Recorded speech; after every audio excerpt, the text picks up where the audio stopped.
joyous, I guess. You can laugh about it. You can, I'm naturally can be very serious, and so sometimes when you're laughing, we had a situation this morning where it just ended up in just laughter. Uproarious laughter. We'll talk about that too. That's another time. video. It was like,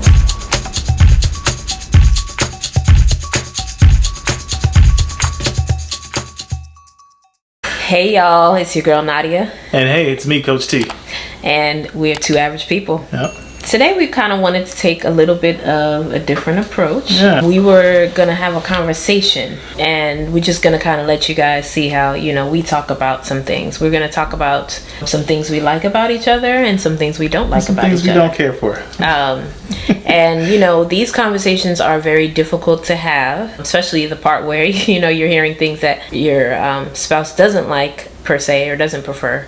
But they're necessary. Mm-hmm. I'll encourage you guys to write them down, talk about them. Again, like we've said in other videos, be open-minded about, what you're hearing. This is not a time to be judgmental, but more so just a time to realize that, no one's perfect. We all have things that, we need to work on. And I would tell you that this doesn't mean that you have to change anything about yourself. At the end of the day, what it boils down to is just understanding the person you're sitting across from. Right. On a deeper level, so that you can know how to interact with them on a deeper level. Right. All right, babe. So we wrote it down. So if you see us looking down, we're looking at our phones. Looking at our notes. Do you want to start with the likes or the dislikes? How about we start with the likes, then we do a dislike, and then start with the likes, so we kind of mix it up. Okay, great. So one thing I love about you is your vision. I love that you don't put limits on anything. I love that, you think big. They say sky's the limit, but it's beyond for you. Anything that we can think of, I can think of, you can think of as a person, as an individual, as a couple, you can make it a goal, a dream. It doesn't have to be something that remains in our mind. Mm-hmm. It can be something that can be so much bigger than I even would have thought of, or anybody would have thought of. And so I really, really love your vision for us, as the head and, as a leader in our home. So I feel like vision is something you have to have, but I feel like that is something that is sorely lacking in a lot of places. So I'm blessed to be able to say that I'm fulfilling that. All right, one for me. One thing that I love is your peacefulness. Like, you bring a peace, and that is something that for me is like paramount. It is so important, because there's some people who just kind of want to fight about it for the sake of fighting about it. Like, they're bored if they can't fight about it. And we can resolve issues without fighting, and we can fight fairly without hurting each other. But like, it ain't about being right. You could be right, I could be right, whatever the case may be. But what's most important to me is that we find the solution to the issues, we understand the issues, and we're dealing with them directly. Sometimes that means I have to hold the short end of the stick. Sometimes that means you pull the short straw. But what it means is that we can get past the situation and to some semblance of real peace. It's important. Okay. Let's see. One thing that I don't like, or you could say don't like, or things, whatever, is your inability to complete things. So I feel like where you have a lot of vision and you have a lot of big dreams and goals, you have so many of them, which is good, but it does sometimes hinder your ability to actually see it all the way through. Right. And so sometimes it's a little difficult to stay on track with, okay, what are we doing now? Or is this what we need to be focusing on? Or is it the other thing that we talked about last week? Or is it, something else that, they're still in the works? Sometimes it's a little hard to navigate that. So I get that. Yep. Here we go. One of my dislikes is impatience. You've become vastly more patient than we were when we were coming up, but it's still a thing that's like, you have 2.39 seconds to respond or to do this, or I'm jumping in and I'm doing it for you. And I'm like, That's fair. I'm like, fair. I get the you're not doing this fast enough, so I'm gonna take over. But we can agree that 2.49 seconds is not enough time. I think that's plenty of time. We can agree on that. Don't you guys think? Okay. Okay. And patience. One thing I love about you, and I've always told you, is your adaptability. I feel like you know, just be clear, he has opinions and he has a voice and all of that, but I feel like he is the type of person you can put in the middle of nowhere and he'll survive. And so I love that about you. I didn't grow up that way, so you see how my mom, we live, so you know, you have 2 things of ketchup in the pantry because you can never ever ever run out, you know. So I love that you're adaptable, you know, you are flexible, and you can pretty much survive in any situation. All right. One of the things that I absolutely love about you is and it kind of ties to the last one, is your ability to be introspective. Now, we going behind the veil right now, people, because we had an issue come up over the weekend that tested your ability to be introspective. Yeah. And I was so I was angry because of what happened to you, but I was proud. We'll talk about it in another. That's a whole nother video. Yeah, that's a whole nother video. We'll talk about it's coming. Don't worry. Video. We're not trying to be secretive. But I was proud of you in that moment because you were like, "This is annoying, and I hate this, and I don't want this. But let me make sure that there's nothing that I need to do to fix me or adjust me, so that I can also be a part of the solution and not just a part of announcing the problem." And I was like, yeah, that's how I felt. I was like, yeah, that right there is that's really good. So yes, your introspection. Okay, so I guess we're going to another dislike. Another thing that I think is interesting, which I'm kind of learning to see this a little differently, is that you always think you're right. I do believe that you're very, very intelligent and you know a lot of things, but I think you do kind of give off the vibe that I know what I'm talking about. Not necessarily. I don't ever feel like you shut my opinions down at all. I always feel like you hear me. Yeah. Or you know, that's not what I mean, but it's kind of the sense of, you know, I know what I'm talking about, so listen to listen to me. So again, it's not that I don't feel like you listen. I think you actually listen really, really well, and you always take my thoughts and considerations, and I absolutely have an opinion and a thought in this marriage. As you should. But you know, it does come across like, okay, I'm right, and a lot of the time he actually is, but kind of give off. She said it. I didn't say it. She said it. I'm just saying. But sometimes I'm right too, and I'll tell him that, and so, you know, sometimes it comes across like, you know, I know what I'm talking about, kind of thing. I get that. So it's not the first time I've heard that. What? He said it too. Yeah. He said it too. I guess for me would be your like innate, uncanny skill for playing devil's advocate for literally everything. Even when it's a point that you agree with, you'll play the other side just to make sure. And you'll play it out loud and you'll get passionate about it. You're like, but I don't believe that though. Like, why did we spend 45 minutes hashing something you don't believe it? Why did we do that? But we did it. Fair. We did it because you're trying to make sense of the. I'm trying to weigh all sides. I'm not I trying to be narrow-minded about anything. I get it. I really do understand that. Yeah.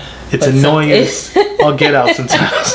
That's but fair. I get it. I understand the purpose. That's fair. Yeah. So we're gonna do one more like and dislike. I have a lot of likes, but I think the one thing that I really do love, and it's gonna sound really cliche, is your sense of humor.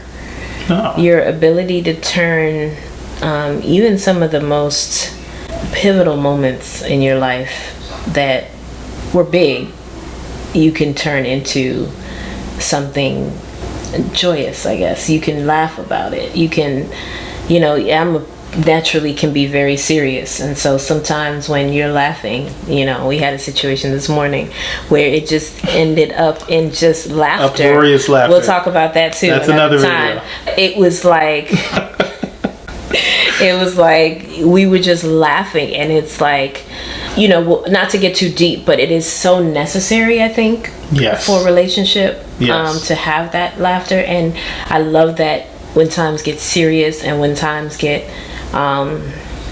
you know, a little hard, you can still remind us that, you know, we need to laugh, we need to smile. And it's not that you know how to manage that. It's not like, you know, I'd be crying or something's happening, you're laughing at me, but you really know how to manage it and bring that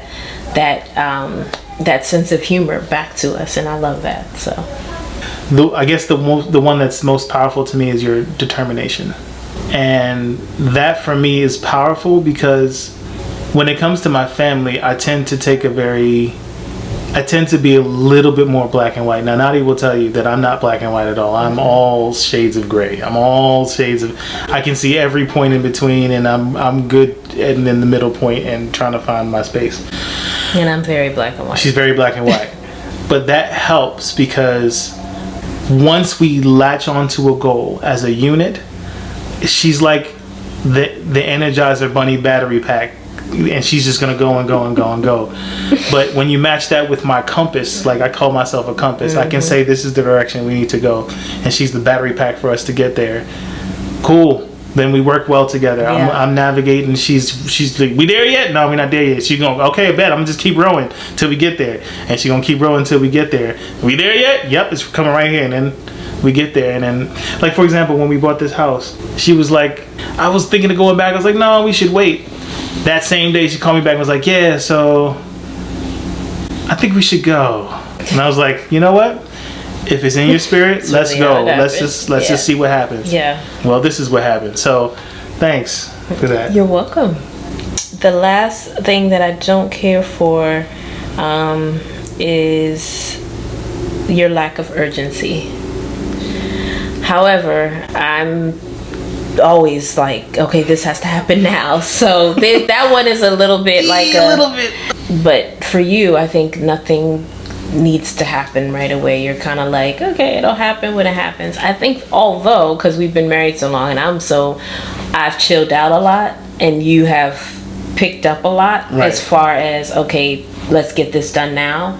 And I'm more like, oh, that's okay, we can do that next week or something. Like this morning I was telling him how I haven't even bought London school supplies yet, and she started school in 2 weeks, where I would have bought that stuff in June. Yeah, she'd have bought this stuff months and ago. Didn't even know what to buy. I just bought a whole bunch of stuff and be like, oh, I guess I don't need that. Well, we'll keep it.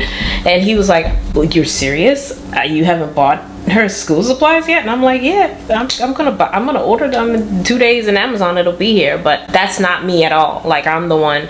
And so I feel like we as you grow in relationship with someone, I find that you start to adapt some of the things that they are, even things that you thought were like, oh gosh, why are you like this? And so I find myself being less urgent and you being a little more urgent, but overall he's not urgent about everything and I'm urgent about everything. And so it's not so much as as strong as before, but the last dislike that I have is something that is a concern of mine for you, and it's something that you've dealt with for a long time, and that's just your general level of anxiety. Oh yeah. I mean, that is a thing that has become pretty strong in the past. Yeah. And it's also pretty powerful. Yeah. So this is less something that for me I can't deal with or is annoying to me, or this is something that concerns me for you. Yeah. Because that's something that, like, you don't even realize that the stomach ache that you've been feeling for a week is anxiety. Yeah. Or the headache you've been dealing with for months is anxiety. Yeah. But by that time you're dealing with it for weeks and months before we even recognize it as what it actually is, so that we can actually deal with it. And trying to communicate through that level of anxiety, I'm not scared of. But that doesn't make it always easy, or something that is easily gotten past. Right. That's something that usually brings more stress, which is exactly the point in the first place. Right. You have a lot of stress. So right. That's something that for me is like, you know, I would like us to get it more under control, but the truth is we have gotten it a lot more under control, and it's something that I can now kind of release a little bit, so that's good. Yeah, that's a good thing. Yeah, it does concern me and always has. Yeah. So, yes. Yeah. Yeah. Thank you, baby. So yeah, like we say, guys, this is just a little bit about us. We are encouraging you guys to have similar conversations, be open-minded, do it in a place, in a safe space, you know, internally, externally. We don't want it to lead to an argument, but more so, again, just, you know, talking about these things, some of the uncomfortable things. The uncomfortable things that you hear, you don't have to respond to. Right. I don't have to justify that. I do finish things. Right. No. Don't have to do any of that. This is not us saying, not about that. Fix this. This is something wrong with you. This is us saying that this is what I know. This is reality. You know, you're not going to love everybody. This is how I experience you. Exactly. It doesn't have to be a good thing. It doesn't have to be a bad thing. But as long as it's the truth, we can work with it. Right. Exactly. Yeah, it's and the truth. That's the beauty of relationship, is that you can work together, you know, even the good and the bad, they come together to make a whole person. Yes. You know, you realize that we are whole beings, and we have great things and we have flaws and we have things we need to work on and we have growth and we have all of it makes us the beautiful people that we are. Absolutely. So Evolution. That's right. Yeah. All right, guys, so we'll see you on the next talk. Remember, marriage is a choice. It's not easy, but it's always worth it. Talk to you guys soon. Peace.